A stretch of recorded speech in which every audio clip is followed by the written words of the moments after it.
Hello students, welcome back to the yet another lecture of your CMA intermediate paper number 5 financial accounting. Accounting standards हमारा चल रहा है और इस lecture में हम लोग करने वाले हैं अपना एएस नंबर 7।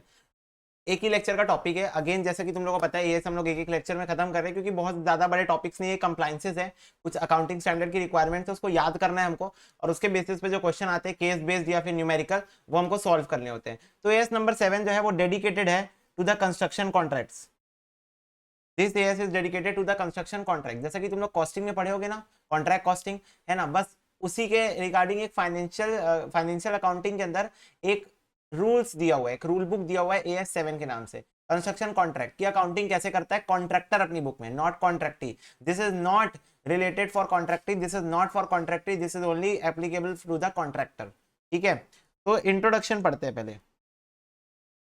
बोल रहा है construction contract as per AS7, construction contract is a contract specifically negotiated for the construction of an asset or combination of assets closely interrelated or interdependent. For example, contract for construction of building, dam, bridge, road, etc. This accounting standard further mentioned that the following are also included in construction contract. ठीक है, तो सबसे पहले क्या बोल रहा है, construction contract का मीनिंग क्या होता है। कंस्ट्रक्शन कॉन्ट्रैक्ट का मीनिंग होता है specifically contract that are specifically negotiated for the construction of an asset और combination of asset.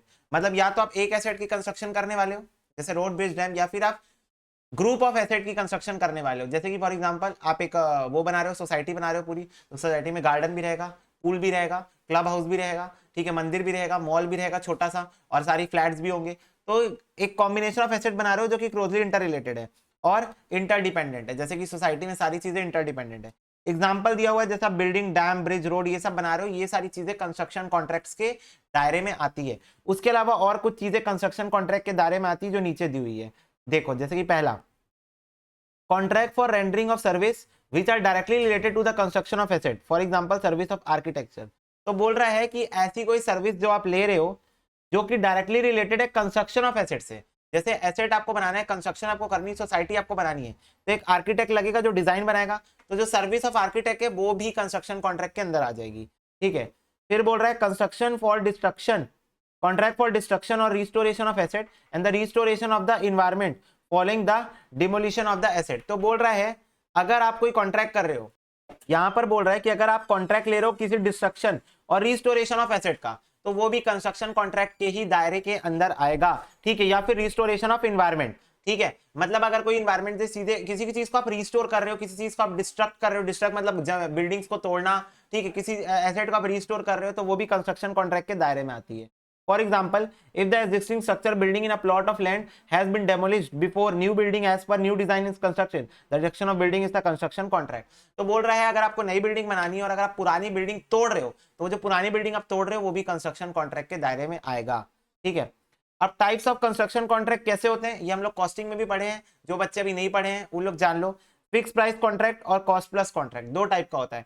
Fix price contract मतलब in this contract contractee agrees for a fix price of the contract और fix rate per unit. मतलब simple शब्दों में आपको मैं बोल दूं 10 लाख का कॉन्ट्रैक्ट, बात खत्म, तो आप मेरे को बिल्डिंग बना के दो, मैं आपको 10 लाख रुपए पे करूंगा। आप मेरे को बिल्डिंग बना के दो, मैं आपको 10 लाख रुपए पे करूंगा, फिक्स्ड प्राइस। या मैं आपको बोला कि आप मेरे को 100 फ्लैट बना के दो और पर फ्लैट में आपको कितना बोल सकता हूं मैं, 5 लाख पर फ्लैट, 5 लाख पर फ्लैट में आपको दूंगा। तो फिक्स्ड प्राइस कॉन्ट्रैक्ट होता है या तो पर यूनिट बेसिस पे आप प्राइस फिक्स कर दो, या तो इन टोटलिटी आप प्राइस फिक्स कर दो। सिंपल शब्दों में प्राइस को फिक्स कर देना, whether it may be in totality कि आप 10 लाख में मेरे को घर बना के दो तो प्राइस फिक्स है, और या फिर it is based on per unit basis कि पर फ्लैट 5 लाख रुपए दूंगा, मेरे को 100 फ्लैट बना के दो। समझ में आई बात। तो ये होता है फिक्स प्राइस कॉन्ट्रैक्ट, मतलब प्राइस इज फिक्स यहाँ पर। ठीक है, दूसरा है कॉस्ट प्लस कॉन्ट्रैक्ट।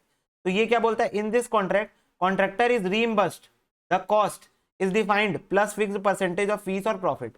तो क्या बोल रहे हैं, कॉन्ट्रैक्टर रीइंबर्स होगा, द कॉस्ट इज डिफाइंड मतलब जितना कॉस्ट आप फिक्स किए हो, कॉस्ट इज डिफाइंड मतलब जितना कॉस्ट आप फिक्स किए हो उतना तो आपको मिलेगा ही मिलेगा, प्लस और कुछ मिलेगा। क्या मिलेगा, फिक्स परसेंटेज ऑफ फीस या प्रॉफिट। मतलब जैसे मान लो कि ना आपको मतलब एक मेरे को सोसाइटी बनाने का आप एक कॉन्ट्रैक्ट दियो, अब यहाँ पर आपने फिक्स कर दिया कि मैं आपको 50 लाख रुपए दूंगा इस सोसाइटी को बनाने का, प्लस एडिशनली मैं जो भी यहाँ पर घर सेल करूंगा उस घर में मेरे को जितना भी प्रॉफिट होगा, मतलब जैसे मान लो एक घर में मेरे को 20,000 का प्रॉफिट हो रहा है, तो उसका भी मैं आपको 5% दूंगा। मतलब एक फिक्स्ड प्राइस तो मैंने फिक्स कर दी है 50 लाख, उसके अलावा एडिशनली दूंगा एक फिक्स परसेंटेज ऑफ फीस और प्रॉफिट, वो अपन डिसाइड कर लेंगे किसका फिक्स परसेंट लेना है, पर किसी भी एक चीज का फिक्स परसेंटेज भी मैं आपको पे करूंगा। ठीक है, तो ये क्या हुआ, कॉस्ट प्लस कॉन्ट्रैक्ट, मतलब कॉस्ट तो दूंगा ही दूंगा प्लस कुछ एडिशनली दूंगा। एडिशनली क्या, a fix percentage of fees या प्रॉफिट। ठीक है, बोल रहा है सम कॉन्ट्रैक्ट, सम कंस्ट्रक्शन कॉन्ट्रैक्ट में भी मिक्स ऑफ बोथ, तो बोल रहा है कुछ कंस्ट्रक्शन कॉन्ट्रैक्ट दोनों के मिक्सचर भी होते हैं। ठीक है, अब ऑब्जेक्ट क्या है, इस अकाउंटिंग स्टैंडर्ड को पढ़ने का ऑब्जेक्ट क्या है, तो बोल रहा है accounting for long term construction contract involve question as to when revenue should be recognised and how to measure the revenue in the books of contractor. तो बोल रहा है जब हम लोग लॉन्ग टर्म कॉन्ट्रैक्ट करते हैं, लॉन्ग टर्म का मतलब है यहाँ पर वन ईयर से ज्यादा, it is more than 1 year. तो जब हम लॉन्ग टर्म के कॉन्ट्रैक्ट्स करते हैं तब हम लोगों को बुक्स बनाते टाइम ये दिक्कत आती है कि अगर ये कॉन्ट्रैक्ट 1 साल से ज्यादा का है ना, तो अब इसमें कितना प्रॉफिट बुक करें, कब बुक करें, कैसे बुक करें, ऐसे क्वेश्चन हमारे दिमाग में अराइज होते हैं। ठीक है, क्योंकि 1 साल में तो काम खत्म होगा नहीं, काम में भी 2 साल चले, 3 साल चले, 5 साल चले, तो कैसे मैं कॉन्ट्रैक्ट का प्रॉफिट कैसे निकालू, कैसे बुक करूं, ये सब क्वेश्चन दिमाग में आते हैं। ठीक है, तो there may be the following 2 ways to determine profit और लॉस। तो ये प्रॉफिट और लॉस निकालने के 2 तरीके इस एएस के अंदर, पहला on year two year basis based on percentage of completion, और दूसरा ऑन कंप्लीशन ऑफ कॉन्ट्रैक्ट। तो बोल रहा है या तो मैं ईयर टू ईयर बेसिस में, मतलब हर साल एक एस्टिमेटेड प्रॉफिट निकाल लूं on the basis of percentage of completion, मतलब जैसे मान लो मैं आपको बोला मैं आपको 100 लाख दूंगा, कॉन्ट्रैक्ट कॉन्ट्रैक्ट खत्म होने के बाद 100 लाख दूंगा। ठीक है, और आपने एस्टिमेट किया कि आपकी कॉस्ट 80 लाख जाएगी, आपने एस्टिमेट किया कि आपकी कॉस्ट कितनी जाएगी, 80 लाख जाएगी। तब एक बात बताओ, पहला साल खत्म हो गया और आपका 20 लाख रुपए खर्चा हो चुका है, समझना ना, पहला साल खत्म, आपका 20 लाख रुपए खर्चा हो गया। तो मेरे को एक बात बताओ, टोटल कॉस्ट 80 लाख जाने वाली है, आपने एस्टिमेट किया है, 20 लाख खर्चा हो चुका है, तो 20 डिवाइड बाय 80 लाख, कितना खर्चा हो चुका है, कितना परसेंट खर्चा हो चुका है, ये बताओ। तो हो जाएगा 2 डिवाइडेड बाई 8%, 25% खर्चा हो चुका है। अब एक बात बताओ, आपका इस कॉन्ट्रैक्ट में एस्टिमेटेड प्रॉफिट कितना है, 100 लाख कॉन्ट्रैक्ट है, 80 लाख कॉस्ट है, तो 20 लाख आपका एस्टिमेटेड प्रॉफिट है इस कॉन्ट्रैक्ट का। तो पहले साल आप 20 लाख का 25% काम खत्म हो गया, 25% कॉस्ट हो चुकी है, मतलब 25% काम खत्म हो गया। सिंपल शब्दों में 80 लाख का खर्चा होना है, अगर 20 लाख खर्चा हो चुका है जो कि 25% ऑफ टोटल कॉस्ट है, तो आप ये मान के चलो 25% काम आपका निपट चुका है। तो 20 लाख अगर आपको टोटल प्रॉफिट होने वाला है 4 साल में, ठीक है, तो उसका 25% 5 लाख का प्रॉफिट आप बुक कर लो on the basis of percentage of completion. इसको बोलते हैं कि आप पहले साल 5 लाख का प्रॉफिट बुक कर लो। ठीक है, क्योंकि आपका इतना परसेंट काम खत्म हो गया, तो आप मान लो कि इतना परसेंट प्रॉफिट मेरे को रियलाइज हो चुका है। ठीक है, ये होता है पहला। दूसरा बोल रहा है कंप्लीशन ऑफ कॉन्ट्रैक्ट, दूसरा बोल रहा है कि जैसे ही 4 साल बाद काम खत्म होगा तब प्रॉफिट बुक करना, बाकी किसी साल प्रॉफिट मत बुक करो, पहले साल मत करो, दूसरे साल मत करो, तीसरे भी मत करो, चौथे भी मत करो, सीधा करना कॉन्ट्रैक्ट खत्म होने के बाद। पर ये मेथड गलत है। क्यों गलत है? क्योंकि ये एक्रूअल बेसिस ऑफ अकाउंटिंग को क्या करता है, वॉयलेट करता है। एक्रूअल बेसिस ऑफ अकाउंटिंग बोलता है जब आपको रेवेन्यू रिकॉग्नाइज हो रहा है तब आप रिकॉर्ड करो। तो जब आपका पहले साल कुछ काम खत्म हो गया है तो उतना प्रॉफिट तो आपका रियलाइज हो गया ना, तो आप उसको नोट नहीं करोगे तो वो तो अगेंस्ट चला जाएगा एक्रूअल बेसिस के। तो इसीलिए इसको क्या करते हैं हम, वो करते हैं, निष्कासित करते हैं, यहाँ से हम रिजेक्ट करते हैं इसको। ठीक है, बोल रहा है however the revise standard has eliminated the existing option buy adopting only percentage of completion method for recognising the revenue. इसलिए बोल रहा है जब रिवाइज्ड स्टैंडर्ड बनाया गया तो उसमें सिर्फ परसेंटेज ऑफ कंप्लीशन मेथड को ही कंसिडर किया गया। ठीक है, this method justify the accrual system of accounting which is fundamental accounting assumption. Primary objective of AS to allocation of contract revenue contract cost to the accounting period in which construction work is performed. तो बोल रहा है कि हमने ऐसा क्यों किया, ताकि accrual basis of accounting follow हो, इसलिए हमने परसेंटेज वाला मेथड ले लिया परमानेंट। दूसरी बात ये, इस एएस का प्राइमरी ऑब्जेक्टिव है कि इस साल कितना कॉस्ट हुआ, इस साल कितना कॉन्ट्रैक्ट का रेवेन्यू बन रहा है, दोनों को कंपैरिजन करके उतना प्रॉफिट हम बुक कर सके। तो सिंपल शब्द में कॉन्ट्रैक्ट रेवेन्यू और contract cost on the basis of work perform this year, मतलब इस साल कितना काम हो गया है, तो उस बेसिस पे कॉन्ट्रैक्ट कॉस्ट और कॉन्ट्रैक्ट रेवेन्यू को डिटरमाइन करना। ठीक है, तो दिस द सोल और primary objective of this as. अब एप्लीकेबिलिटी क्या है? एप्लीकेबिलिटी है the standard is applicable in the accounting for the construction contract in the books of contractor financial statement only. तो मैं पहले भी बताया हूं कि ये सिर्फ कॉन्ट्रैक्टर को एप्लीकेबल है। चलो समझो मेरी बात। बोल रहा है in other words the AS does not apply to customer contractee, जैसा कि मैं तुम लोगों को पहले भी बोला। ठीक है, this would not be applicable for the construction project undertaken by the enterprise on its own account as a commercial venture in the nature of production activity. और एक चीज बोल रहा है कि ये एप्लीकेबल नहीं है फॉर द कंस्ट्रक्शन प्रोजेक्ट जो एंटरप्राइज खुद एज अ कमर्शियल वेंचर, मतलब एज अ बिजनेस बना रही है। मतलब जैसे मान लो कोई कॉन्ट्रैक्टर अपने खुद की एक कमर्शियल पूरी सोसाइटी बना रहा है और उसको बाद में वो बेचेगा, ठीक है, तो इसको इसको ये नेचर ऑफ प्रोडक्शन एक्टिविटी, मतलब क्या कर रहा है कॉन्ट्रैक्टर जो है वो किसी का काम नहीं कर रहा है, कॉन्ट्रैक्टर अपने खुद का प्रोडक्शन कर रहा है, फिर बाद में उसको सेल करेगा, तो ये भी इसके अंदर नहीं आ रहा है, ठीक है, not applicable. Okay, calculation of profit और loss of the construction contract, तो बोल रहा है profit and loss of construction contract जो है contract revenue minus contract cost, मतलब जो रेवेन्यू हुआ माइनस कॉस्ट प्रॉफिट, सिंपल। और अगर कॉस्ट ज्यादा हुई तो loss. Measurement of contract revenue, अब एक एक कर से समझेंगे और बहुत जरूरी है, यही चीज तो याद रखनी है अपने को, यही याद करने वाला पोर्शन, एएस में कंप्लायंस ज्यादा है, याद करना पड़ेगा चीजों को, ठीक है। तो कॉन्ट्रैक्ट रेवेन्यू को कैसे मेजर कर सकते हैं, बोल रहा है as per para 31 of accounting standard contract revenue and contract cost associated with the construction contract should be recognise revenue and expenses respectively with the reference of stage of completion of the contract activity at the reporting date। तो बोल रहा है जिस साल आप financial statement बना रहे हो यानी रिपोर्टिंग डेट, उस साल आपको on the basis of percentage of completion of contract, मतलब कॉन्ट्रैक्ट कितना परसेंट कंप्लीट हो गया है, उसके बेसिस पे आपको अपनी जो भी रेवेन्यू है या जो भी लॉस है या जो भी प्रॉफिट है उसको बुक करना होगा, ठीक है। Recognition of revenue and expense by reference to the stage of completion of a contract is generally referred as the percentage of completion method। तो बोल रहा है ये काम हम percentage of completion method से करते हैं, ठीक है, जो कि मैं तुम लोग को अभी एक एग्जांपल लेके बताया कैसे। Under this method, revenue is recognized as the revenue in the statement of P&L in the accounting period in which work is performed। तो बोल रहा है जिस पीरियड में आपने वर्क परफॉर्म किया है उस पीरियड में जितना भी परसेंटेज काम खत्म हो गया उतना परसेंट रेवेन्यू आप बुक कर लोगे, ठीक है।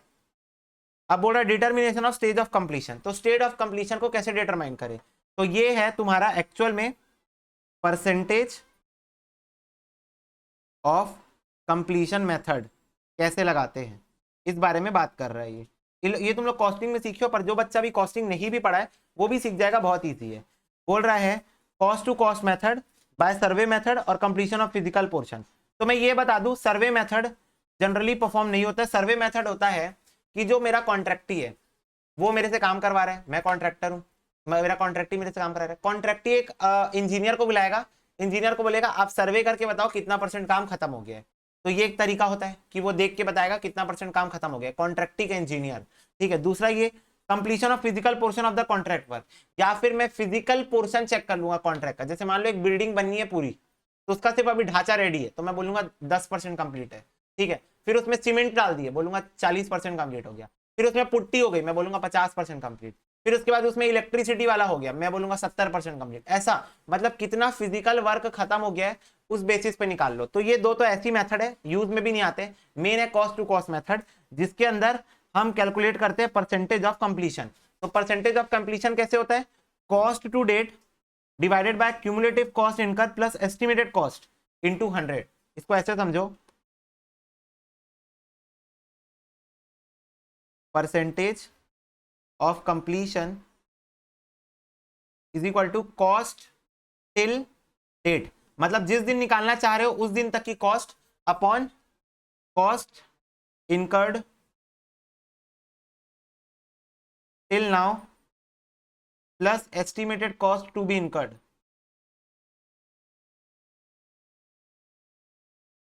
इनकर्ड अब ऑफ कोर्स परसेंट में निकालना है तो इंटू 100 करना ही पड़ेगा। तो ये होता है। अब एक मेरे को बात बताओ, अभी तक जितना खर्चा हो गया प्लस आगे जितना खर्चा होगा, ये दोनों को मिला के मैं क्या बोल सकता हूँ, total cost of contract, total estimated cost, क्योंकि कुछ पोर्शन इसमें एस्टिमेटेड है तो इसलिए मैं इसको टोटल एस्टिमेटेड कॉस्ट बोलूंगा। तो सिंपल शब्दों में परसेंटेज ऑफ कंप्लीशन कैसे निकलता है, अभी तक जितना कॉस्ट लग चुका है divided by total estimated cost of contract into 100। तो इससे पता चलता है परसेंटेज ऑफ कंप्लीशन, मतलब अभी तक कितना कॉन्ट्रैक्ट कंप्लीट हो चुका है। एग्जांपल, कॉस्ट टिल डेट, मतलब अभी तक कितना खर्चा हो गया, 50 करोड़, 50 लाख, ठीक है। एस्टिमेटेड फर्दर कॉस्ट, मतलब अभी और कितना खर्चा लगेगा, मान लो 80 लाख का खर्चा भी और लगेगा। तो मेरे को बताओ परसेंटेज ऑफ कंप्लीशन कितना हो जाएगा, ये हो जाएगा 50 लाख अपॉन 50 लाख अभी तक का खर्चा प्लस 80 लाख अभी और लगेगा, तो ये हो गया टोटल कॉस्ट। तो ये कितना हो जाएगा मेरा 5 डिवाइडेड बाय 13%, तो ये हो जाएगा 38.46%। 38.46% इंटू 100 भी होगा ना, 38.46%। तो ऐसे आप निकाल सकते हो परसेंटेज ऑफ कंप्लीशन। अब देखो बोल रहा है while calculating the contract cost to the date as mentioned above in the formula following contract cost should be excluded. तो बोल रहा है इन चीजों को एक्सक्लूड कर देना from the cost of contract, मतलब अगर ये चीजें आपके कॉस्ट ऑफ कॉन्ट्रैक्ट में इंक्लूडेड हैं तो आप इनको हटा देना। कौन सी चीज? पहला, contract cost that relate to future activity on the contract such as cost of material that has been delivered to the contract side और set aside for the use of the contract but not used and applied. तो बोल रहा है कि अगर आपके site में material आ गया 50 लाख का, 50 लाख का मटेरियल साइट पे आ चुका है, पर अभी तक उसमें से 30 लाख का मटेरियल बस यूज हुआ है, 20 लाख का मटेरियल अभी भी पड़ा हुआ है जो कि यूज नहीं हुआ है, मे बी फ्यूचर में यूज होगा, ठीक है, पर अभी यूज नहीं हुआ है। ये देखो नॉट यूज और अप्लाइड, तो आप इसको हटा देना, कैलकुलेशन के टाइम इसको हटा देना, इसको मत इंक्लूड करना, 50 लाख मत लेना, 30 लाख ही लेना, ठीक है, पहला चीज। दूसरा चीज ये पेमेंट मेड टू सब contractor in advance of the work perform under the sub contract.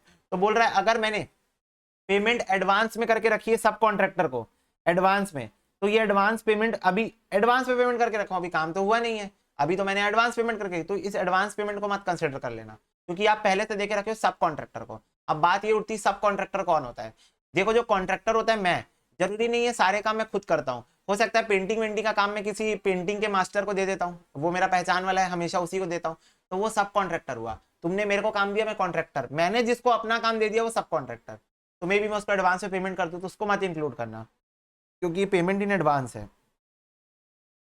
उसके बाद बोल रहा है basic principle of recognition of revenue और एक्सपेंस। तो कुछ बेसिक प्रिंसिपल हम फॉलो करते हैं for the purpose of recognition of revenue और एक्सपेंस, और वो क्या है? Revenue recognise in the period in which it is perform. ये कौन सा प्रिंसिपल है? रेवेन्यू रिकॉग्निशन प्रिंसिपल, कि रेवेन्यू कब रिकॉग्नाइज होगा? जिस पीरियड में काम हुआ है, ठीक है। दूसरा, expenses recognise the period in which the work to which expenses relate is perform. बोल रहा है एक्सपेंसेस कब रिकॉग्नाइज होंगे? उस समय जिस समय वो एक्सपेंस वाला वर्क परफॉर्म हुआ है, work to which expense relate is perform, मतलब जो वो खर्चा जिस काम से रिलेटेड है, अगर वो काम हो गया तो एक्सपेंस को रिकॉग्नाइज कर लो। जैसे मान लो मैंने मटेरियल परचेस करके लाया हूं 50 लाख का, पहले साल 20 लाख का काम हुआ है, दूसरे साल 20 लाख का काम हुआ है, तीसरे साल 10 लाख का काम हुआ है, तो पहले साल सिर्फ 20 लाख रिकॉग्नाइज होगा, भले 50 लाख का खर्चा हो गया है, एक्सपेंस कितने का हो गया बताओ? 50 लाख वर्थ रुपीज का एक्सपेंस हो चुका है, पर मैं पहले साल सिर्फ कितना रिकॉग्नाइज करूंगा एक्सपेंस को? 20 लाख, क्योंकि पहले साल सिर्फ 20 लाख का ही मटेरियल यूज हुआ है। दूसरे साल भी 20 लाख ही रिकॉग्नाइज करूंगा और तीसरे साल 10 लाख, क्योंकि तीसरे साल 10 लाख का मटेरियल। तो वही बोल रहा है एक्सपेंस हो जाए कोई दिक्कत नहीं है, पर रिकॉग्नाइज कब करोगे? जब एक्सपेंस से रिलेटेड जो काम है वो जिस पीरियड में हुआ है उस पीरियड में रिकॉग्नाइज करोगे उस एक्सपेंस को, ये बोल रहा है। सिंपल है, जब काम हुआ है तब, अगर काम हो गया रेवेन्यू रिकॉग्नाइज कर लो, अगर काम हो गया उससे रिलेटेड एक्सपेंस रिकॉग्नाइज करो। सिंपल प्रिंसिपल है, बेसिक यार, बेसिक। पूरा अकाउंट्स घोट के पी गए हो। Accounting standard is based on basic principles of accounting, that's all, जो हम लोग पढ़े हुए हैं ये स्टडी नोट नंबर 1 में। बोल रहा है condition for recognising the contract revenue. अब कुछ कंडीशंस है कॉन्ट्रैक्ट रेवेन्यू को रिकॉग्नाइज करने के लिए, ठीक है, तो ये मस्ट बी फुलफिल्ड है। क्या लिखा है? मस्ट, मतलब फुलफिल होने ही चाहिए। क्या क्या? Total contract revenue can be measured reliably, तो जो टोटल कॉन्ट्रैक्ट का रेवेन्यू होगा उसको आप रिलायबली मेजर करोगे। दूसरा, it is probable that economic benefit associated with the contract will flow to the enterprise contractor. और भाई ये प्रोबेबल होना चाहिए, प्रोबेबल मतलब फेवर में होना चाहिए कि जो इकोनॉमिक बेनिफिट है कॉन्ट्रैक्ट का वो कॉन्ट्रैक्टर को मिलेगा ही मिलेगा। मतलब कंटिजेंसी नहीं होनी चाहिए कि आपको प्राइस, आपको कॉन्ट्रैक्ट का प्राइस मिलेगा कि नहीं मिलेगा, मतलब मेरा जो क्लाइंट है वो मेरे को पैसा देगा, ये चीज प्रोबेबल होनी चाहिए। ऐसा नहीं कंटिजेंसी है, मेरा क्लाइंट मेरे को पता है चिंदी चोर है एक नंबर का, पैसा नहीं देगा, अगर ये चीज है तब फिर आप रेवेन्यू रिकॉग्नाइज नहीं कर सकते क्योंकि आपको पता है बैड डेट्स हो जाएंगे, तो आप प्रूडेंस और कंजर्वेटिज्म प्रिंसिपल को वायलेट कर दोगे। इसलिए आपको पता होना चाहिए कि नहीं मेरा कॉन्ट्रैक्ट ही मुझे पैसा दे देगा, ठीक है। Total contract cost and cost up to the stage of completion is measured reliably. बोल रहा है जितना कॉन्ट्रैक्ट कॉस्ट अभी तक लग चुका है और जितना कॉस्ट यानी फर्दर एस्टिमेटेड कॉस्ट की बात कर रहे हैं वो रिलायबली मेजर होना चाहिए। और contract cost attributed to the contract can be clearly identified. और बोल रहा है जो कॉन्ट्रैक्ट का कॉस्ट है जो कि हमको उस पर्टिकुलर कॉन्ट्रैक्ट में एट्रीब्यूट करना है, मेरे बहुत सारे कॉन्ट्रैक्ट चलते रहते हैं, तो मेरे को उस पर्टिकुलर कॉन्ट्रैक्ट में जितना कॉस्ट एट्रीब्यूट करना है वो भी क्लियरली आइडेंटिफाई हो जाना चाहिए। जैसे मान लो कोई जॉइंट कॉस्ट किया हो, मान लो मैंने एक सुपरवाइजर को रखा हो, सुपरवाइजर मेरे 4 कॉन्ट्रैक्ट संभालता है, तो वो सुपरवाइजर की सैलरी चारों कॉन्ट्रैक्ट में रिलायबली आइडेंटिफाई करके बांटना है। समझ में आया? फिर बोल रहा है uncertainty in collection amount to expense, ठीक है।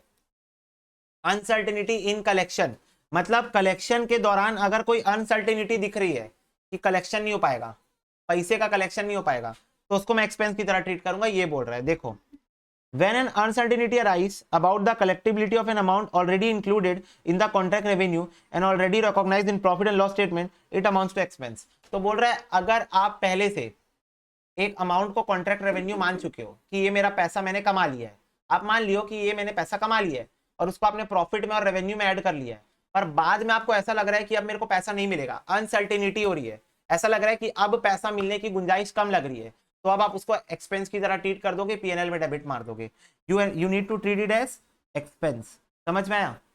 बोल रहा है this uncollectable amount of which recovery has ceased to be probable is recognised as expense rather than an adjustment to the contract revenue. बोल रहा है आपको इसको एक्सपेंस की तरह ट्रीट करना है, ठीक है, ना कि एडजस्टमेंट करना है कॉन्ट्रैक्ट रेवेन्यू में। जैसे कुछ लोग बोलेंगे भैया जैसे मैंने इसको कॉन्ट्रैक्ट रेवेन्यू मान लिया था पहले, अब मैं इसको कॉन्ट्रैक्ट रेवेन्यू से माइनस कर देता हूँ, सिंपल, पहले मैंने मान लिया था मैं माइनस कर देता हूँ ना, ऐसी एडजस्टमेंट आपको नहीं करनी, आपको सिंपली इसको एक्सपेंस ट्रीट करना है, बात खत्म, एक्सपेंस ट्रीट कर दो, ठीक है। फिर बोल रहा है when outcome of contract can not be estimated reliably, तो बोल रहा है जो कॉन्ट्रैक्ट का आउटकम एस्टिमेट आप नहीं कर पा रहे हो, रिलायबल तरीके से एस्टिमेट नहीं कर पा रहे हो, तब क्या होगा?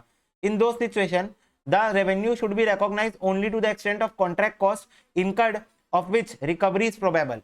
तो बोल रहा है उस सिचुएशन में, जिस सिचुएशन में आप कॉन्ट्रैक्ट के रेवेन्यू को, आउटकम ऑफ कॉन्ट्रैक्ट में क्या होता है, कॉन्ट्रैक्ट के रेवेन्यू को आप रिलायबली एस्टिमेट नहीं कर पा रहे हो, उस सिचुएशन में आप क्या करोगे?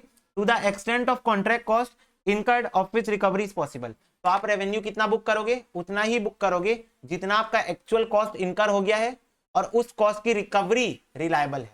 मतलब जैसे मान लो आपका 50 लाख हो गया खर्चा, एग्जाम्पल ले लेते हैं, 50 लाख आपका खर्चा हो चुका है और वो 50 लाख की रिकवरी हो सकती है, मतलब आपको पता है आपका कॉन्ट्रैक्ट ही आपको पैसा दे ही देगा, तो आप उतना रेवेन्यू बुक कर लो, ये बोल रहा है, ठीक है। Extent of contract cost incurred of which recovery is probable, मतलब रिकवरी भी होगी, ये आपको पता है।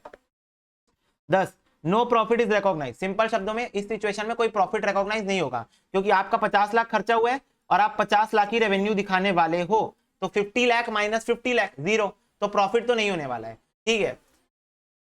However, contract cost recovery of which is not probable is recognized as expense resulting in loss। बोल रहा है पर अगर आपको ऐसा लग रहा है कि मेरा तो 50 लाख का खर्चा हो गया, पर ये चिंदी मेरा कॉन्ट्रैक्ट ही मेरे को सिर्फ 40 लाख ही दे पाएगा, 10 लाख नहीं देगा, ठीक है, तो उस सिचुएशन में वो 10 लाख को आप एक्सपेंस की तरह ट्रीट करोगे और वो आपका लॉस हो जाएगा, recognise as expense result in loss. बोल रहा है but when the uncertainty is no longer exist contract outcome can be reliably estimated, recognition should be done as per the accounting standard. फिर बोल रहा है बाद में एक दो साल बाद अब आपको लग रहा है कि हाँ अब मैं कॉन्ट्रैक्ट रेवेन्यू रिलायबल तरीके से एस्टिमेट कर सकता हूँ, अब उस पोजीशन में आ चुका हूं कि मेरे को चीजें समझ में आ गई है और अब मैं जो भी रेवेन्यू उसको रिकॉग्नाइज कर सकता हूं, तब आप रेवेन्यू रिकॉग्नाइज करो और आगे की अकाउंटिंग हम एज पर दिस एएस जो दिया हुआ है उसके अकॉर्डिंग कर लो, ठीक है। ओके, इसका तुम लोग शॉर्ट कीवर्ड बना के लिख लेना, क्योंकि पैराग्राफ में है, तुम लोग तोड़ के पढ़ोगे तुम लोग नहीं पढ़ पाओगे, अभी तुमको चीजें समझ में आ जाएगी और बाद में तुमको चीजें नहीं समझ में आएगी, तो उससे अच्छा बाद में वीडियो फिर से देखने से बेटर है, वो तो देख सकते हो बाद में वीडियो, पर वीडियो देख के टाइम वेस्ट करने से बेटर है इसके शॉर्ट पॉइंट्स बना लो। बोल रहा है contract cost consist of following, तो बोल रहा है कॉन्ट्रैक्ट कॉस्ट के अंदर ये सारी चीजें आती है, ठीक है। Site labour cost including supervision, cost of material, depreciation plant and equipment, cost of moving machine equipment और material, cost of hiring plant, cost of design और technical assistance, estimated cost of rectification and guarantee work including expected warranty cost, claim from third party, pre-contract cost, if it is probable then contract will be obtained, ठीक है। This cost should be reduced by incidental income if any not included in contract revenue, for example sale of surplus scrap, disposal of plant and machinery at the end of contract, cost attributed to contract, these costs are। सबसे पहले मेरे को एक बात बताओ, क्या आपको ये सारे कॉस्ट समझ में आए? इसमें से एक कॉस्ट में तुमको समझाना चाहूंगा, क्लेम फ्रॉम थर्ड पार्टी, मतलब मान लो तुम कॉन्ट्रैक्ट कर रहे हो, कॉन्ट्रैक्ट का काम कर रहे हो और सामने वाली किसी पार्टी के वजह से, सामने वाली किसी पार्टी के कारण, ठीक है, आपको कोई क्लेम बियर करना पड़ा, कोई क्लेम बियर करना पड़ा, या आपने क्लेम चार्ज किया किससे? कॉन्ट्रैक्टी से, तो वो आपके रेवेन्यू का पार्ट बन जाएगा। मतलब अगर आप कॉन्ट्रैक्टी से रेवेन्यू क्लेम चार्ज किए हो वो आपका रेवेन्यू बन जाएगा, और अगर आपके ऊपर किसी ने क्लेम चार्ज किया तो आपका कॉस्ट बन जाएगा, क्लेम फ्रॉम थर्ड पार्टी, ठीक है, बोल रहा है these cost should be reduced by incidental income if any not included in contract revenue. अब ये इंसिडेंटल इनकम क्या होता है? तो सबसे पहली बात ये, इंसिडेंटल इनकम को आप टोटल कॉस्ट से माइनस कर देते हो, टोटल कॉस्ट से इंसिडेंटल इनकम को माइनस कर देते हो। इंसिडेंटल इनकम होता क्या है? अचानक भयानक इनकम। इंसिडेंटल इनकम का मतलब होता है अचानक भयानक इनकम। जैसे मान लो आपने कोई स्क्रैप सेल कर दी, कोई प्लांट और मशीनरी को डिस्पोज कर दिया at the end of contract, तो ये इंसिडेंटल इनकम है, अचानक भयानक, पता ही नहीं था हो सकती है क्या, पर हो गई। मेरे को पता था क्या कि मैं कुछ सेल वेल करने वाला हूँ स्क्रैप का, या कोई प्लांट और इक्विपमेंट को सेल कर दूंगा, नहीं पता था, अचानक भयानक इनकम हो गई, तो that is incidental income, total cost से माइनस हो जाता है। ठीक है, cost attributable to contract, these are insurance, cost of design, technical assistant, that is not directly related to specific contract, construction overheads. ठीक है, तो ये सारे कॉस्ट जो है वो एट्रीब्यूट होते हैं कॉन्ट्रैक्ट में। ठीक है, एट्रीब्यूट मतलब डिफरेंट डिफरेंट जो कॉन्ट्रैक्ट चल रहे हैं उस पर आपको एट्रीब्यूट करना होता है। ठीक है, और cost specifically chargeable to customer under the terms of contract, some general admin cost for which reimbursement is specified, development cost, reimbursement of any other cost. तो क्या बोल रहा है यहां पर? बोल रहा है कि अगर आपके कॉन्ट्रैक्ट में लिखा हुआ है under the term of contract, तो आप इन कॉस्ट को चार्ज कर सकते हो कस्टमर से, आप इन कॉस्ट को चार्ज कर सकते हो कस्टमर से अगर आपके कॉन्ट्रैक्ट में लिखा हुआ है। कौन सा? पहला जनरल एडमिन खर्चे और रिइंबर्समेंट, ठीक है, दूसरा डेवलपमेंट कॉस्ट, और तीसरा reimbursement of any other cost. मतलब किसी भी प्रकार का कॉस्ट आप लिख दिए हो कि मैं चाय पानी का खर्चा आपसे लूंगा, एग्जाम्पल दे रहा हूं, चाय पानी का खर्चा आपसे लूंगा, तो आप इस चाय पानी के खर्चे को कॉन्ट्रैक्टी से चार्ज कर सकते हो। समझ में बात? जैसे जनरली चाय पानी का खर्चा कॉन्ट्रैक्टी नहीं उठाता है, आपके खुद के लेबर है, आप उनको जो डेली वेजेस देते हो उससे पी लेते हैं, या फिर आप उन लोगों के लिए अवेलेबल करा देते हो रिफ्रेशमेंट्स एंड ऑल। बट अगर आप बोल दिए कि ये चाय पानी नाश्ते का खर्चा मेरा कॉन्ट्रैक्टी उठाएगा, तब वो उठा लेगा अंडर द कॉन्ट्रैक्ट। ठीक है, तो ये चीज बोल रहा है यहाँ पर। अब बोल रहा है कॉस्ट एक्सक्लूड, कॉस्ट किस चीज को एक्सक्लूड करता है? देखो कॉस्ट किस चीज को एक्सक्लूड करता है, following cost are excluded from the contract cost unless specifically charge under the term of contract.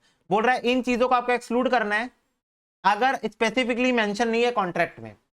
देखो अगर स्पेसिफिकली मेंशन है तब तो आप ले लोगे, देखो पढ़े ना ऊपर, अगर मैं खुद ही कॉन्ट्रैक्टी को बोल दूं, मेंशन कर दूं कि मैं आपसे ये खर्चा लूंगा, तब तो मैं लूंगा, पर अगर मैं मेंशन नहीं करूं तो इन अ जनरल सेंस ये चीजें कॉस्ट में इंक्लूड नहीं होती। क्या क्या? जनरल एडमिन के खर्चे, सेलिंग के खर्चे, रिसर्च और डेवलपमेंट के खर्चे, depreciation of cost of plant और इक्विपमेंट जो कि आइडियल पड़ा हुआ है, आइडियल मतलब साइड में पड़ा हुआ है पर कोई काम नहीं आ रहा है। ठीक है, तो ये खर्चे इंक्लूड नहीं होते हैं अनटिल एंड अनलेस मैं कॉन्ट्रैक्ट में लिख दूं कि मैं इंक्लूड करूंगा। ठीक है, तब तक इंक्लूड नहीं होते हैं। Okay, cost incurred in securing the project, pre contract cost, if it is not probable then contract will be obtained. क्या बोल रहे हैं? Cost incurred in securing the contract, मतलब कॉन्ट्रैक्ट को सिक्योर कराने के लिए जो आपने कॉस्ट इनकर की है, ठीक है, वो भी यहां पर इंक्लूड नहीं होता। Plus pre contract cost, if it is not probable then the contract will be obtained. ठीक है, ये एक्सक्लूड नहीं होगा। कब नहीं होगा? प्री कॉन्ट्रैक्ट मतलब क्या होता है? प्री कॉन्ट्रैक्ट मतलब होता है जब बातें चल रही है, तो जब बातें चल रही तब भी आपके कुछ खर्चे होते हैं, तो अगर आप श्योर हो कि ये कॉन्ट्रैक्ट मेरे को मिल जाएगा तब आप इंक्लूड कर लेना। ये देखो कहां गया, ये देखो pre contract cost, if it is probable that a contract will be obtained. तो जब आपको लग रहा है, अच्छा ये मैं पॉइंट एक्सप्लेन करना भी भूल गया था, सॉरी। प्री कॉन्ट्रैक्ट कॉस्ट मतलब होता है जब आपकी और आपकी कॉन्ट्रैक्टी की बातें चल रही है कॉन्ट्रैक्ट के बारे में, और अगर आपको लग रहा है कि मैं 100% श्योर हूं ये कॉन्ट्रैक्ट मेरे को मिलने वाला है, तब आप इसको कॉस्ट ऑफ कॉन्ट्रैक्ट में ऐड कर दो।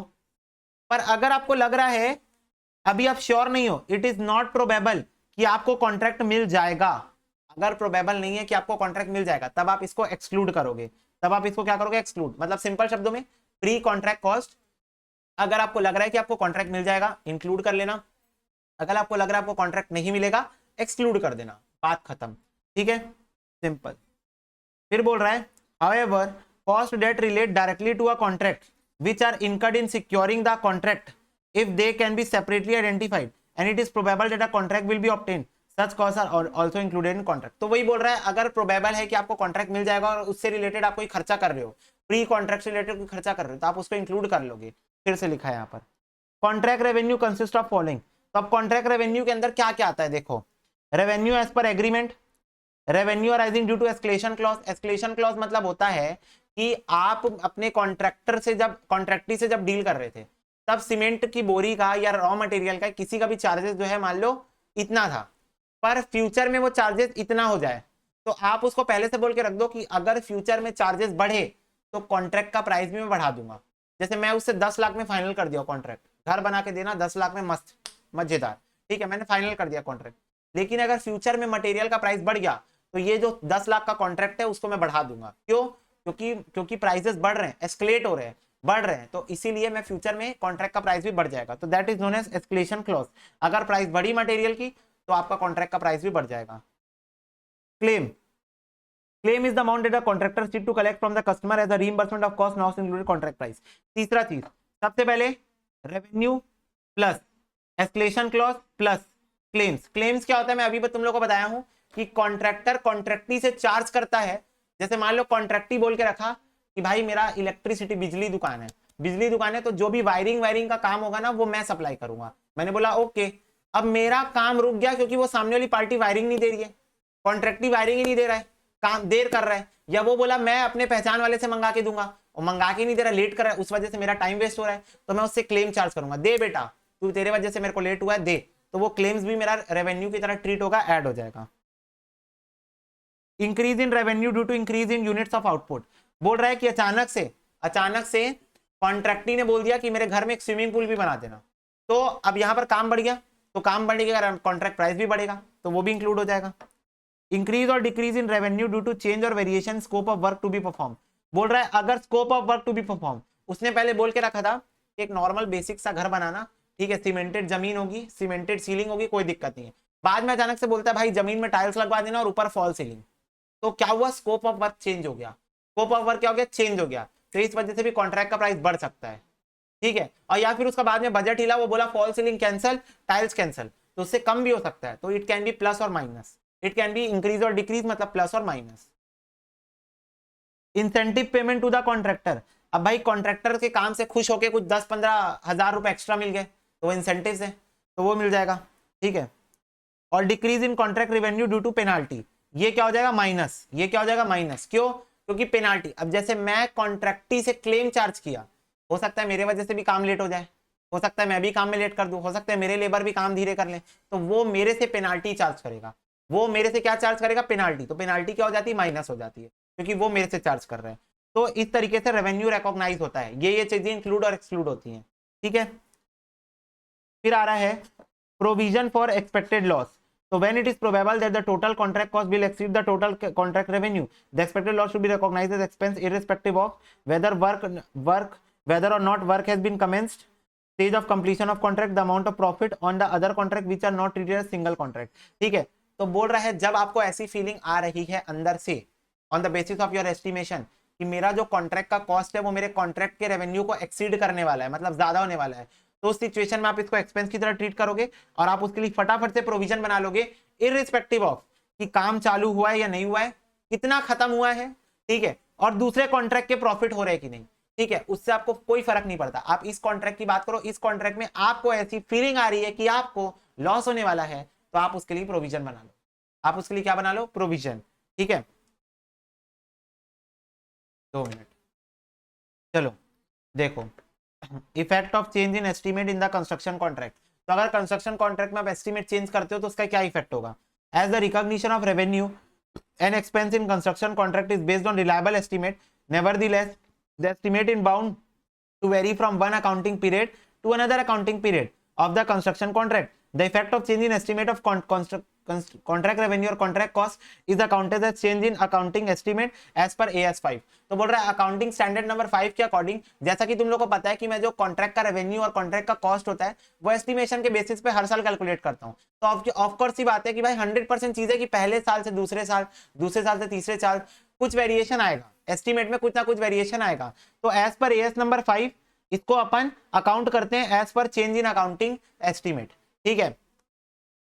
तो बोल रहा है as per para 21 of AS5 the change in accounting estimate does not bring the adjustment within the definition of extraordinary item और प्रायर पीरियड आइटम। तो बोल रहा है AS5 के according change in accounting estimate adjustment of extraordinary item और prior period item के definition में नहीं आता है। Not bring the adjustment within the definition of extraordinary item और prior period item.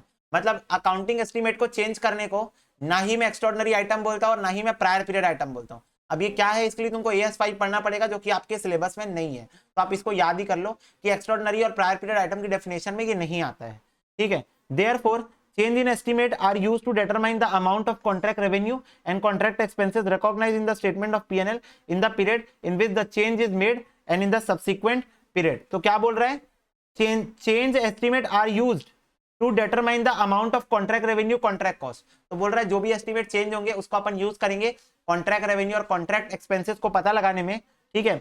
Recognise in the statement of P&L, ठीक है, जो कि स्टेटमेंट ऑफ P&L के अकॉर्डिंग है, ठीक है, इन the period in which such changes has been made, ठीक है, और उसका इंपैक्ट उसके आने वाले पीरियड में क्या पड़ेगा, in the subsequent period. Simple. तो तुमको मेजरली ये चीज याद रखनी, यहां से देयरफॉर से लेकर यहां तक, ठीक है। अब क्या क्या डिस्क्लोजर रिक्वायरमेंट है ये देखो। डिस्क्लोजर रिक्वायरमेंट तुमको बताया, तुमको याद करना ही पड़ेगा क्या क्या डिस्क्लोजर रिक्वायरमेंट है ऑफ AS नंबर 7। तो बोल रहा है an enterprise contractor should disclose the following. पहला, method used to determine stage of completion. दूसरा, method used to determine contract revenue. तीसरा, in addition to policy disclosure following disclosure also required made by the contractor. Amount of contract revenue determine in the period, contract cost incur और recognise up to the reporting period, advance कुछ अगर receive हुआ है तो, gross amount due from customer for contract work, cost incur plus recognise profit minus recognise losses plus progress billing. ये इसका formula है, cost incurred plus recognise profit. अब मेरे को एक बात बताओ क्या लिखा है, gross amount due from customer, amount due. अब ये कॉमन सेंस से मेरे को बताना, अमाउंट ड्यू मतलब मेरे को कस्टमर से कितना अमाउंट अभी ड्यू है। तो एक बात बताओ, सबसे पहले लिखा है कॉस्ट इनकर, तो मैं उससे अगर मैं मेरा 10 लाख का खर्चा हो गया, 10 लाख रुपए मैं उससे लूंगा, प्लस अगर मैं इसमें 2 लाख का प्रॉफिट कमाना चाह रहा हूं तो मैं उससे 12 लाख रुपए तो पक्का लूंगा, 12 लाख रुपए तो पक्का लूंगा। 10 लाख का मेरा खर्चा हुआ है और 2 लाख का मैं प्रॉफिट कमाना चाह रहा हूं, तो 12 लाख रुपए लूंगा। तो ये देखो ये आ गया cost incur plus recognise profit minus recognise loss plus progress billing. अब मुझे ऐसे लग रहा है कि मेरा 50,000 का लॉस हो जाएगा, तो 50,000 का लॉस माइनस करूंगा ना, प्रॉफिट ऐड करते तो लॉस माइनस करते, माइनस मान लो मैंने ऑलरेडी 8 लाख की बिल फाड़ के उसको दे दी है, एज्यूम मान लो मैं 8 लाख का बिल उसको ऑलरेडी फाड़ के दे दिया हूं, तो अभी मैं उससे और कितना मांगूंगा, कॉल करके ये बताओ, 8.5 9 10 11 12, मैं उससे 3.5 लाख रुपए और मांगूंगा। तो this is the amount due to customer, amount due from customer. Simple. तो कॉमन सेंस वाली बात है ये। कौन सी बात है, कॉमन सेंस वाली। यहां पर उसको फॉर्मूला बना के दे दिया है, पर ये कॉमन सेंस वाली बात है कि जितना मेरा खर्चा हुआ है प्लस मैं जितना प्रॉफिट कमाना चाहता हूं माइनस अभी तक के मैंने उसको जितना बिल फाड़ के दे दिया है उतना रुपए मेरा अभी उससे ड्यू है, उतना रुपए मेरा अभी से ड्यू है, क्योंकि मैंने कुछ बिल तो उसको फाड़ के दे दिया है, कुछ बचा है तो उतना ड्यू है। Simple, common sense. फिर बोल रहा है gross amount due to customer for contract work. तो देखो recognise loss plus progress billing minus cost incurred plus recognise profit, ठीक है। तो उसी का उल्टा, ठीक है, for contract work due to customer मतलब मेरा कस्टमर को ड्यू है, मतलब मुझे उसको देना पड़ेगा, मुझे उसको देना पड़ेगा, ऐसा वाला सीन है। तो बस उसी को उल्टा कर दिए, तो मेरा उसका पोर्शन, वैसे ऐसा पोर्शन ऐसी स्थिति कभी आती नहीं है, पर अगर स्थिति आई तो ये बात होगी यहाँ पर, ठीक है, उसका उल्टा, बस उसका उल्टा। बोल रहा है significant difference among AS7 IFRS Ind AS 11 और US गैप। तुम लोग को पता है AS नंबर 7 और इंड AS 11 दोनों कंस्ट्रक्शन कॉन्ट्रैक्ट के ऊपर है, और US गैप, ये तीनों में क्या डिफरेंस है वो बताना चाह रहा है, ठीक है। ये दोनों में डिफरेंस है फ्रॉम कॉल टू का। फ्रॉम मतलब मेरे को उससे लेना है, टू मतलब मेरे को उसको देने की नौबत आ सकती है ना, मैं कुछ उल्टा पुल्टा कर दूं काम तो मे भी उसको देने की नौबत आए, पर ऐसा होता नहीं जनरली। बोल रहा है after the issue of AS7 revised in 2002 the only method prescribe is percentage completion method to recognise the contract revenue which is same as AS 11। तो बोल रहा है 2002 में रिवाइज करने के बाद AS7 को सिर्फ एक मेथड को यूज करते हैं हम लोग कॉन्ट्रैक्ट रेवेन्यू को रिकॉग्नाइज करने के लिए, जो है परसेंटेज ऑफ कंप्लीशन मेथड, और यही सेम चीज AS 11 में भी लिखी हुई है, इंड AS 11 में, ठीक है। बोल रहा है however US gap in certain circumstances allow other method that is completed contract method for recognition of contract revenue। बोल रहा है पर US gap जो है, US gap generally accepted accounting principles कुछ सिचुएशन में दूसरे मेथड को भी अलाउ करता है, जैसे कि completed contract method. US gap provide detailed guidance on the use of estimate in accounting for construction contract, however no such guidance provided in AS 7 और 11। बोला US gap detail guidelines provide करता है for the valuation of the contract revenue और contract cost, but AS 7 और AS 11 में उतना detail guidelines नहीं है, ठीक है। और इसके साथ आपका एएस नंबर 7 का पूरा जो हम लोगों को सीखने वाला पोर्शन था वो होता है समाप्त। अब अपन बुक में एंटर करेंगे और अपन देखेंगे एएस 7 की क्या क्या कैलकुलेशंस है।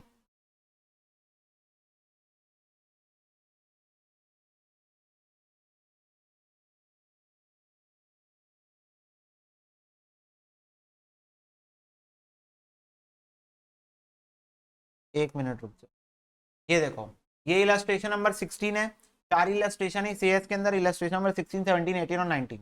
देखो क्या बोल रहे हैं, a firm of contractor obtain a contract for completion of bridge across river Revati, ठीक है।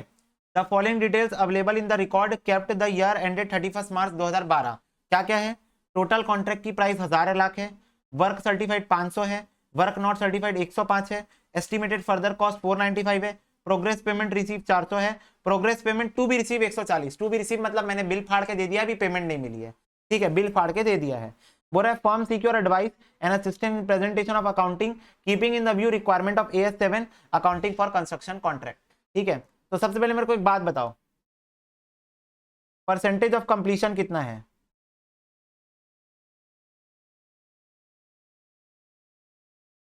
तो इसके लेंगे कॉस्ट इनकट टिल डेट। तो बेसिकली वर्क सर्टिफाइड मतलब होता है मैंने जितना काम कर दिया है और उस काम को मंजूरी भी मिल गई है, work certified. Work not certified मतलब होता है मैंने काम कर दिया है पर मंजूरी नहीं मिली है, काम हो गया, मंजूरी मिल गई, काम हो गया, मंजूरी नहीं मिली, ये होता है दोनों का मतलब। पर जो भी सिचुएशन है काम तो हो गया ना, दोनों सिचुएशन में काम तो हो गया ना। तो 500 प्लस 105, तो ये दो मेरा अभी तक का कॉस्ट इनकर्ड काम हो गया। टोटल कॉस्ट कितना इनकर होगा, तो टोटल एस्टिमेटेड कॉस्ट कितना आएगा, सॉरी कॉन्ट्रैक्ट प्राइस, हाँ कॉन्ट्रैक्ट प्राइस कितना आएगा 1000। तो 1000 इज माई कॉन्ट्रैक्ट प्राइस। तो कॉन्ट्रैक्ट प्राइस मतलब कि मेरे को 1000 रुपए का कॉन्ट्रैक्ट मेरा फिक्स हुआ है और 1000 रुपए का कॉन्ट्रैक्ट मेरे को क्या करना है, 1000 रुपए का कॉन्ट्रैक्ट का काम मेरे को खत्म करना है। समझ में बात, 1000 रुपए का कॉन्ट्रैक्ट काम मेरे को खत्म करना है।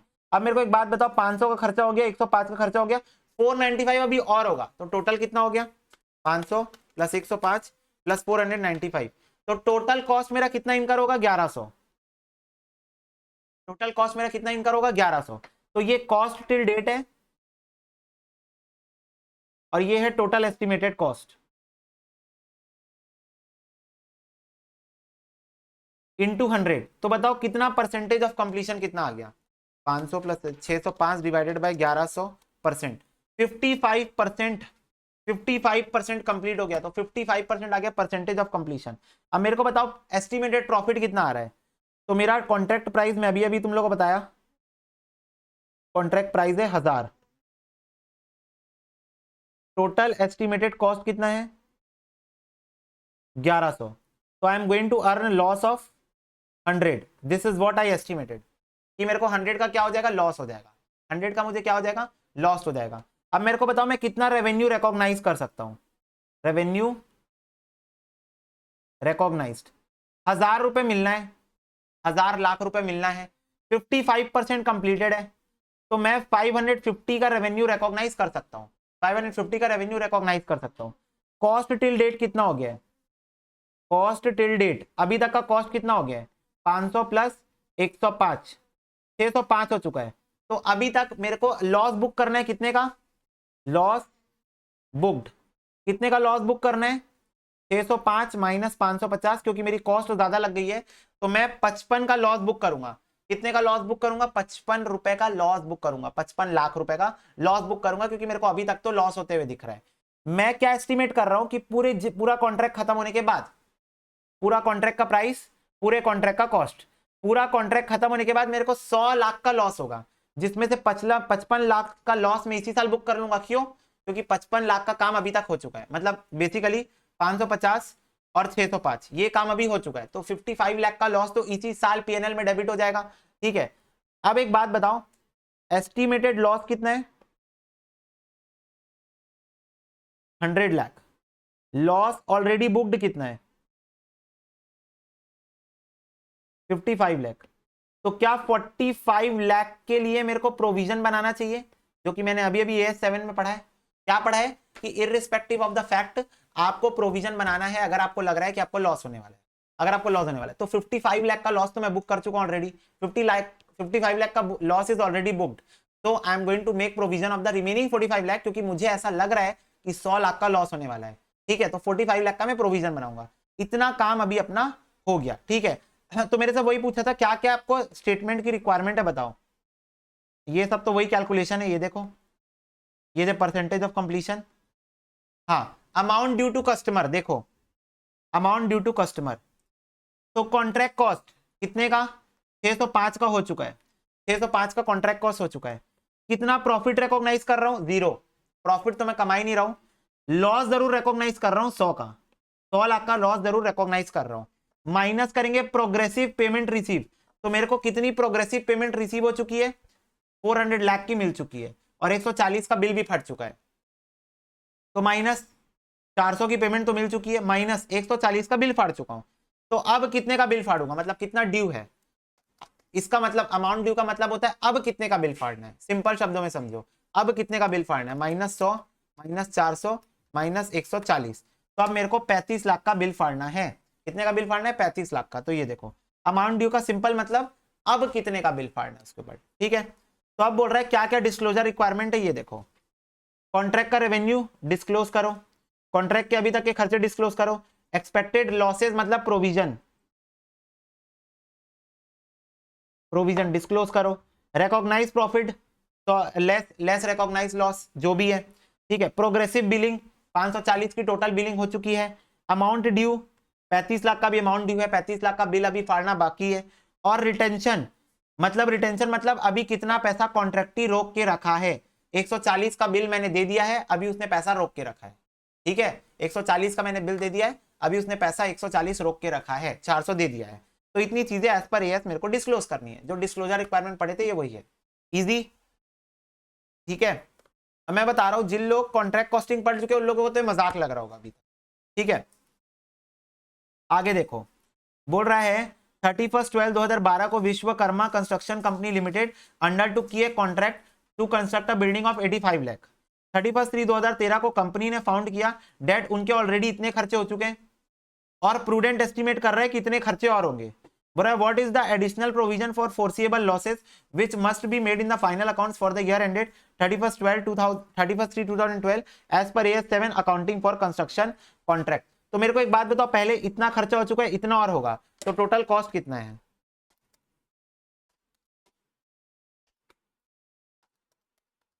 टोटल कॉस्ट है 97 लाख। अब मेरा ये कितना है, कॉन्ट्रैक्ट प्राइस 85 लाख, 85 लाख। तो मेरे को बताओ लॉस कितना एक्सपेक्ट कर रहा हूं मैं, how much loss I am expecting sorry 97 - 85, I am expecting 12 lakh rupees का लॉस। 12 लाख रुपए का मैं लॉस क्या कर रहा हूं, एक्सपेक्ट कर रहा हूं कि मेरा होगा। ये देखो 12 लाख रुपीज का लॉस, तो मेरे को 12 लाख का प्रोविजन बनाना पड़ेगा। I need to make 12 lakh रुपए का प्रोविजन।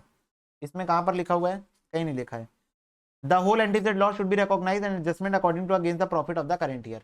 ठीक है, 18th देखो, 18th बोल रहा है calculate the contract revenue from the following detail year 1 2 3।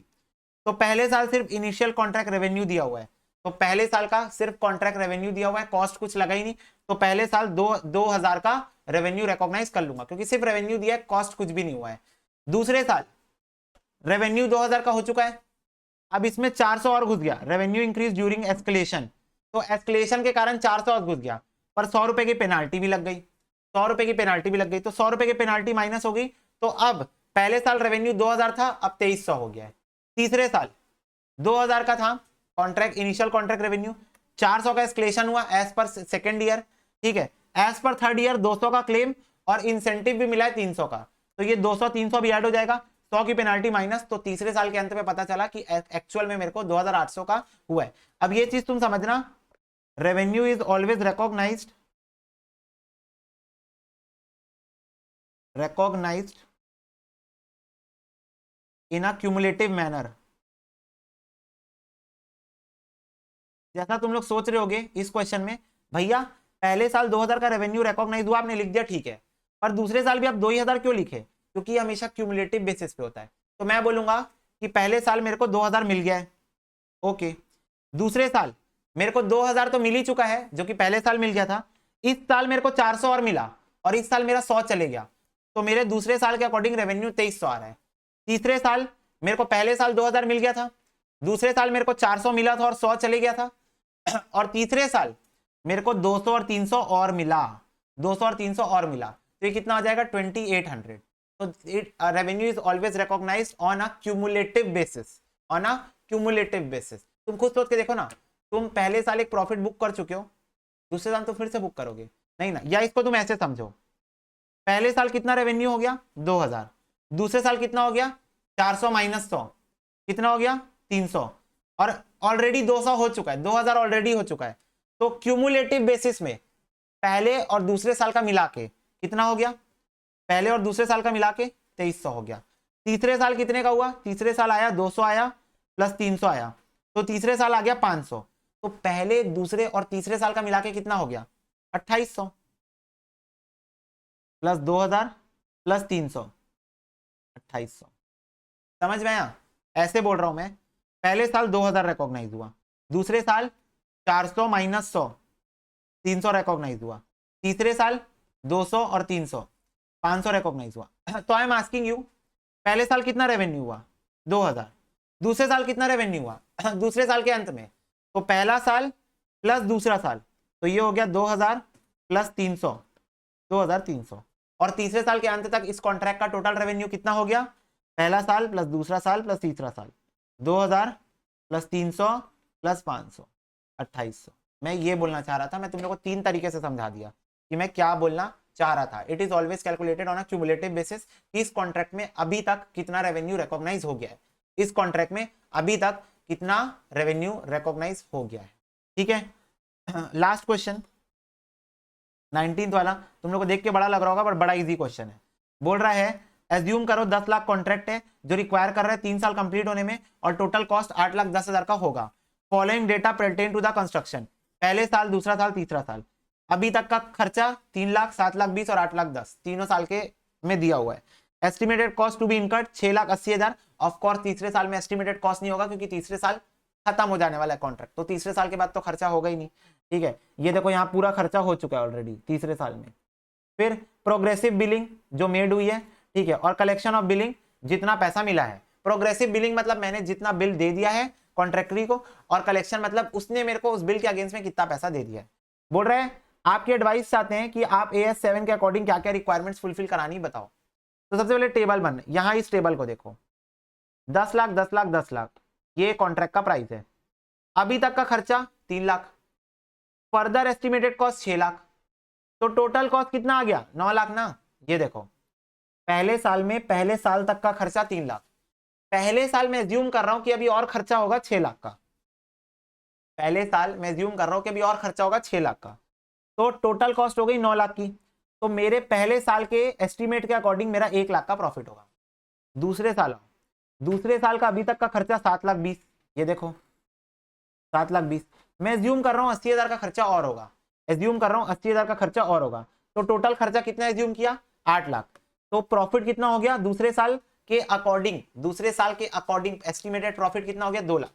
तीसरे साल आ जाओ, मैं एज्यूम कर रहा हूँ 8 लाख 10 का खर्चा होगा, एज्यूम थोड़ी कर रहा हूँ 8 लाख 10 का ही खर्चा हो गया, तो तीसरे साल के अकॉर्डिंग मेरा 1,90,000 का एस्टिमेटेड प्रॉफिट है।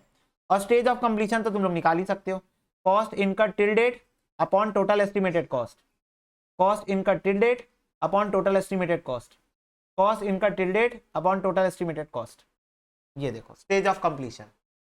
तो ये पहली रिक्वायरमेंट हो गई। दूसरी रिक्वायरमेंट रेवेन्यू रिकॉग्निशन, कैसे कैसे रेवेन्यू रिकॉग्नाइज होगा, तो मैं पहले भी बोल चुका हूं क्यूमुलेटिव बेसिस में रिकॉग्नाइज होता है। तो पहले साल 10 लाख का कॉन्ट्रैक्ट है और परसेंटेज ऑफ कंप्लीशन कितना है 33.3333%, तो 3,33,333 मैं रेवेन्यू रिकॉग्नाइज करूंगा।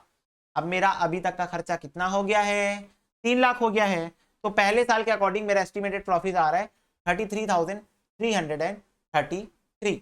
समझ में आ गई बात? इसको आप ऐसे भी निकाल सकते थे, 1 लाख का 33.3333%, ऐसे भी आप निकाल सकते थे, कोई दिक्कत नहीं है। दूसरे साल 10 लाख का कॉन्ट्रैक्ट है, 90% काम खत्म हो चुका है, ये देखो 90% काम खत्म हो चुका है।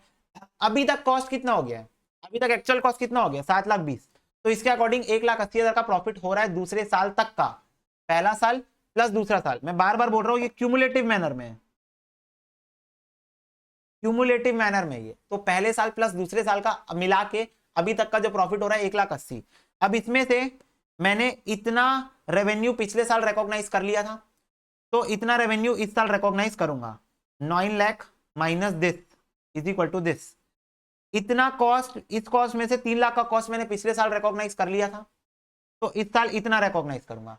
तो बेसिकली इतना प्रॉफिट मेरे को इस साल हुआ, ये माइनस ये भी कर सकते हो, समझ में आया? तो ये सिर्फ इस साल का है, this is only for current year, this is only for previous year and this is on a cumulative basis, ठीक है, क्यूमुलेटिव बेसिस पे। फिर तीसरे साल पूरा 100% काम खत्म, पूरा 100% काम खत्म, अभी तक का कॉस्ट इतना प्रॉफिट। अब इसमें से इतना रेवेन्यू मैं पिछले साल रिकॉग्नाइज कर चुका हूं, तो 1 लाख इस साल रिकॉग्नाइज करूंगा। इसमें से 7,20,000 का कॉस्ट पिछले साल रिकॉग्नाइज कर चुका हूं, तो इस साल 90,000 का कॉस्ट रिकॉग्नाइज करूंगा। सेम फॉर प्रॉफिट, 1,90,000 में से 1,80,000 का प्रॉफिट मैं बुक कर चुका हूं, तो इस साल सिर्फ 10,000 का प्रॉफिट और बुक करूंगा। That's all, that's all. Okay, let's cross check. पहले साल का एस्टिमेटेड प्रॉफिट था 1 लाख, इसका 33%, 33,333। दूसरे साल का एस्टिमेटेड प्रॉफिट था 2 लाख, इसका 90%, 1,80,000। तीसरे साल का एस्टिमेटेड प्रॉफिट था 1,90,000, इसका 100%, 1,90,000।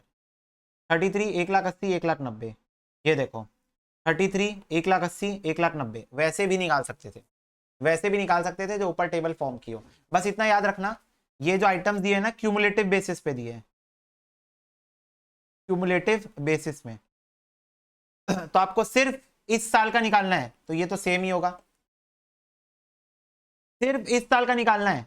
तो इसमें से 1,80,000 में से वो पिछले साल वाला माइनस कर दो, पिछले साल जो रिकॉग्नाइज कर लिए थे उसको माइनस कर दो, तो सिर्फ इस साल का आ जाएगा 1,80,000 माइनस 33,333, तो इस साल का आ जाएगा 146,667। और इसमें भी सिर्फ इस साल का निकालना है, तो 1,90,000 में से अभी तक जितना रिकॉग्नाइज कर चुके हो उतना माइनस कर दो, तो सिर्फ इस साल का आ जाएगा। अभी तक जितना रिकॉग्नाइज कर लियो उसको माइनस कर दो, तो सिर्फ इस साल का आ जाएगा, सिर्फ सिर्फ सिर्फ इस साल का। अब भाई ये रिक्वायरमेंट है एज पर AS7 डिस्क्लोजर। तो कॉन्ट्रैक्ट रेवेन्यू रिकॉग्नाइज पहले साल, दूसरे साल, तीसरे साल। कॉन्ट्रैक्ट एक्सपेंसेस रिकॉग्नाइज पहले साल, दूसरे साल, तीसरे साल। रेवेन्यू और प्रॉफिट रिकॉग्नाइज पहले साल, दूसरे साल, तीसरे साल। कॉस्ट इनकर्ड पहले साल, दूसरे साल, तीसरे साल। Contract cost release future estimated nil nil nil, ठीक है। प्रोग्रेसिव बिलिंग 2 लाख, 9 लाख 40 और 10 लाख, ये यहां दिया हुआ है, ये देखो पहले साल 2 लाख की बिल हुई, दूसरे साल 7,40,000 की बिल हुई और तीसरे साल 60,000 की बिल हुई। तो मेरे को प्रोग्रेसिव बिलिंग बताओ, पहले साल 2 लाख की बिलिंग हो गई, ओके। दूसरे साल तक कितने की बिलिंग हो चुकी है? 2 लाख पिछले साल हो चुकी थी, 7,40,000 की इस साल हुई। तो अभी तक सेकेंड ईयर तक क्यूमुलेटिव बेसिस पे 9,40,000 का बिल फट चुका है, 9,40,000 का बिल फट चुका है। तीसरे साल 60,000 का और बिल फटा, तो पिछले साल तक 9,40,000 का बिल फट चुका है, इस साल 60,000 का और बिल फटा, तो टोटल तीसरे साल के अंत तक 10 लाख का बिल फट चुका है। अनबिल्ड कॉन्ट्रैक्ट रेवेन्यू 133,333 नील और नील, ठीक है। अनबिल्ड मतलब कि अभी कितना भी मैंने बिल नहीं किया है, कितना मैंने बिल नहीं किया। तो मेरे को एक बात बताओ, ये देखो 2 लाख की बिलिंग हो गई थी, परसेंटेज ऑफ कंप्लीशन कितना है? परसेंटेज ऑफ कंप्लीशन मतलब कितना वो कर लेना था, कितना अभी तक मेरे को मान लेना था, ये देखो।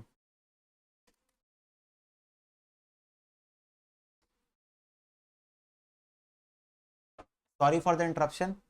हाँ, तो मैं तुम लोगों को क्या बता रहा था? हाँ, प्रोग्रेसिव बिलिंग। तो मेरे को एक बात बताओ, अमाउंट ड्यू कैसे निकलता है? अभी तक का कॉस्ट, तो पहले साल कितना कॉस्ट हो गया?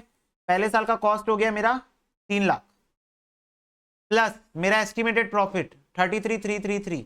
तो मेरे को इससे 3,33,333 का बिल फाड़ना चाहिए, जिसमें से मैंने अभी तक सिर्फ 2 लाख का ही बिल फाड़ा है। तो 133,333 का बिल अभी भी बचा हुआ है, अमाउंट ड्यू फ्रॉम कस्टमर। ये देखो 133,333। दूसरे साल का निकालते हैं, तो दूसरे साल का 7 कितने का कॉस्ट कितना हो गया? 7,20,000 का कॉस्ट हो चुका है, 1,80,000 का प्रॉफिट बुक हुआ है, तो कितना हो गया टोटल, 8 9 10 7 8 9, 9 लाख हो चुका है। कितने का बिल इसके ऊपर फट चुका है अभी तक, 9,40,000 का बिल फट चुका है, 9,40,000। तो जितना अमाउंट मेरे को उससे चाहिए उससे ज्यादा का बिल फट चुका है। और same things for third year, तो इसलिए सेकंड और थर्ड ईयर में ये क्या आ रहा है, नील और नील आ रहा है। फिर बोल रहा है एडवांस कितना मिला है, 1.5 लाख, 6 लाख और 2.5 लाख। ये देखो, ये देखो यहाँ लिखा हुआ है, तो उसको डायरेक्ट को उठा के कॉपी पेस्ट कर लिए, ठीक है। फिर बोल रहा है contract cost incurred and recognised as profit 333, 9 lakh और 10 लाख। तो बोल रहा है कितना कॉस्ट मैंने, कितना कॉन्ट्रैक्ट का कॉस्ट मैंने एज अ रिकॉग्नाइज कर लिया प्रॉफिट।